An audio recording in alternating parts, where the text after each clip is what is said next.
Hello everyone, welcome back to my channel. मैं doctor Sanju. आज के वीडियो में डिस्कशन करने वाले हैं सिफिलिस डिजीज़ के बारे में। सिफिलिस ये डिजीज़ जो होता है सेक्सुअली ट्रांसमिटेड डिजीज़ है, यानी कि बाय नेम से आप समझ ही गए होंगे। बाय सेक्सुअल कंटेक्ट बहुत ज़्यादा स्प्रेड होता है, इसीलिए इसका सेक्सुअली ट्रांसमिटेड डिजीज़ कहा जाता है। बॉडी के अदर पार्ट से भी इन्फेक्शन हो सकता है, स्किन पे, माउथ में या अदर ऑर्गैन में। ठीक है, तो ये इन्फेक्शन अदर पार्ट्स पे भी हो सकता है। मेल एंड फीमेल दोनों का अगर जो है अनप्रोटेक्टेड सेक्स है, या ओरल हो या फिर एनल हो, जिसमें कि ये इन्फेक्शन स्प्रेड होता है। ठीक है, और ये इन्फेक्शन जो होता है बैक्टीरिया कराता है। वो बैक्टीरिया का नाम है ट्रिपोनोमा पैलिडम। ये स्पायरोचिड शेप का होता है, और ये इन्फेक्शन अगर माइक्रोस्कोप से देखा जाए तो इसका बहुत ही प्रोमिनेंट यानी कि बहुत ही ब्राइट दिखता है, इसलिए ये माइक्रोस्कोप में भी देखा जाए तो दिख जाता है। उसके स्वाब के थ्रू या फिर उसके जो कलेक्शन करके उसका डायग्नोसिस किया जाता है। ये इन्फेक्शन का लक्षण क्या है? ये इन्फेक्शन का लक्षण ये है कि ये जहाँ पे भी इन्फेक्शन करता है, जनरली जो ये मैक्सिमम इन्फेक्शन जो है जेनिटल एरिया से स्टार्ट होता है, चाहे मेल के पेनिस में या फीमेल के इंटरनल वेजाइनल में। ठीक है, तो ये क्या करता है, ये डिस्ट्रक्शन करता है, यानी कि उस एरिया को ख़राब कर देता है, खरोच देता है। और इसमें पेनलेस होता है, यानी कि इसमें दर्द नहीं होता है। पेनलेस क्यों होता है? बिकॉज जो दर्द होने वाला इन्फ्लामेटरी सेल्स होते हैं उसी को ये दबा देता है, इसलिए वहाँ दर्द नहीं होता है।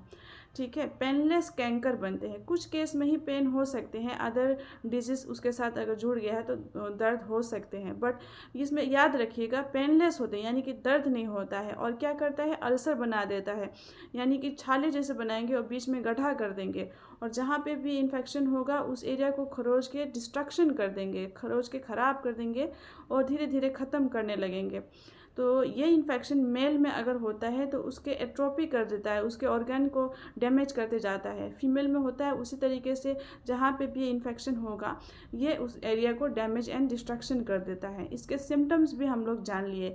अब ये डिजीज़ जो होता है प्राइमरी केस में, जैसे कि पहले ये इन्फेक्शन प्राइमरी केस में मान लीजिए मेल के पेनिस पे हुआ इन्फेक्शन, ये तो ज़्यादातर ये इन्फेक्शन उसके स्किन पे और ग्लैंड्स पे होते हैं। तो ये इन्फेक्शन जैसे ही स्टार्ट होता है तो जहाँ पे ये इन्फेक्शन किया उस एरिया को डिस्ट्रक्ट करके ख़राब कर देता है, डिस्ट्रक्शन कर देता है, और उसी में कुछ हफ्ते के लिए वो छिप जाता है। लगभग 4 से 5 हफ्ते के लिए, 6 हफ्ते के लिए उसमें छिप गया, यानी कि उसमें हाइड हो गया। ठीक है, और ये इसे बोलते हैं प्राइमरी इन्फेक्शन, यानी कि सिफिलिस का प्राइमरी इन्फेक्शन स्किन को खरोच के अपना ही अंदर छुप गया, कुछ हफ्तों तक उसमें अंदर छुपा रहा। और फिर सेकेंडरी केस में ये क्या करता है, सिफिलिस के सेकेंडरी केस में क्या करता है कि स्किन पे इन्फेक्शन दिखाने लगता है, अल्सर कराने लगता है, आपके पाल्म पे या फिर आपके सोल में जो है रोजेस लाइक जो होते हैं इरप्शन कराएंगे, अपीयरेंस होगा। और सेकेंडरी, और इसका एक लेटेंट फेस होता है। कुछ सेकेंडरी केस जब हुआ तो उसमें क्या हुआ कि कुछ हफ्तों के लिए छिप गया, महीने भर का। फिर अब इसमें अगली बात आती है लेटेंट फेस का, जिसमें क्या होता है कि ये इन्फेक्शन छुपा हुआ रहता है, उसमें कोई सिम्टम्स नहीं दिखता है। अगर इलाज ना कराया जाए तो ये कंटिन्यू होते रहेगा।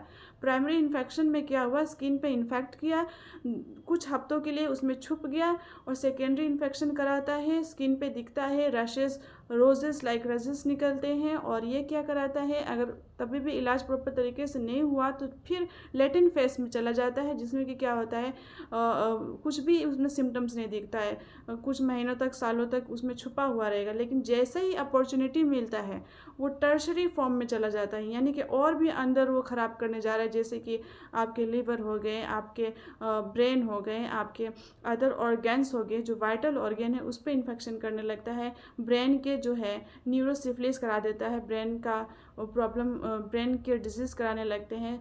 कभी कभी जो है इन्फेक्शन बहुत ही इंटरनली डिस्ट्रक्शन करने लगता है, तब पर्सन को जो है जो मेमोरी लॉस की कंप्लेन आने लग से, ब्लड विजन का कंप्लेन आ सकता है। और टर्शरी जो होता है ना, यानी कि टर्शरी वाला कंडीशन, तब उसमें जो है फेटल भी हो सकता है, यानी कि पर्सन डेथ भी कर सकता है सीवियरिटी कंडीशन में।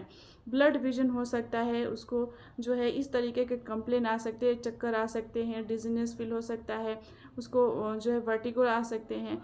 ठीक है, तो ये सारे कंप्लेन ये टर्शरी केस में फैटल भी हो सकता है। तो हम लोग इसको जाने कि ये syphilis bacteria sexually transmitted disease है जिसमें कि अनप्रोटेक्टेड सेक्स यानी कि हाइजीन मेंटेन नहीं है, अनप्रोटेक्टेड है, और जो है साथ ही साथ मल्टीपल पार्टनर हैं, और इस तरीके के अगर एनल हो या फिर ओरल हो जिसमें कि ये डिजीज़ बहुत ही तेज़ी से फैलता है। इसके हम लोग सिम्टम्स भी जान लिए, इसके कुछ कारण भी हम लोग ने जान लिया। अब इसको पहचानेंगे कैसे, इसका डायग्नोसिस क्या होगा।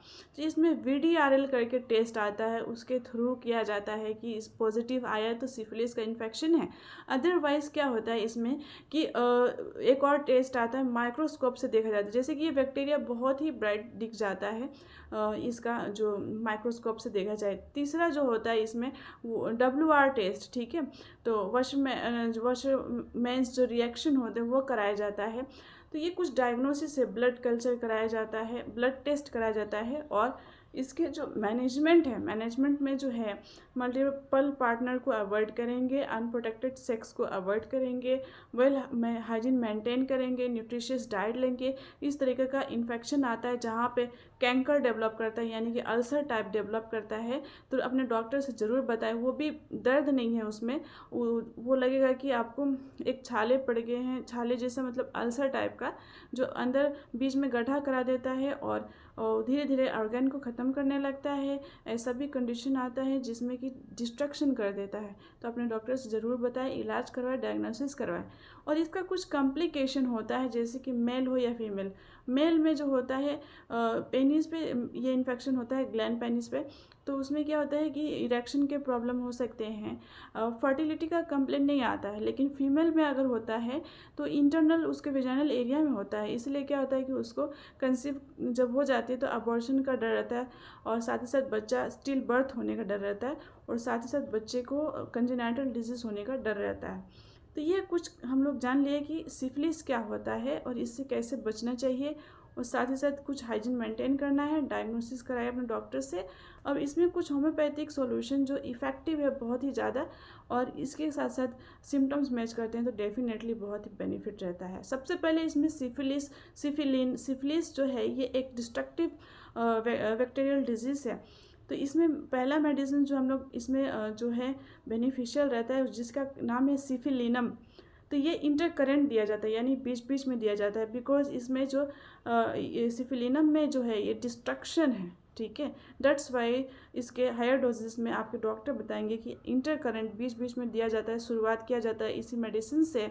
नेक्स्ट इसमें जो है मर्कसोल बहुत ही इफ़ेक्टिव है, ठीक है। तो मर्कसोल ये सिफिलिनम और जो है इन टाइप की मेडिसिन काफ़ी इफ़ेक्टिव है। तो दैट्स ऑल फॉर टुडे। और भी मेडिसिन है जो कि सिम्टोमेटिक इलाज होते हैं। तो आई होप ये वीडियो आपके लिए हेल्पफुल रहा होगा। If it is then like, subscribe and share, and yes अपना हाइजीन मेंटेन रखें, मल्टीपल पार्टनर को अवॉइड करें।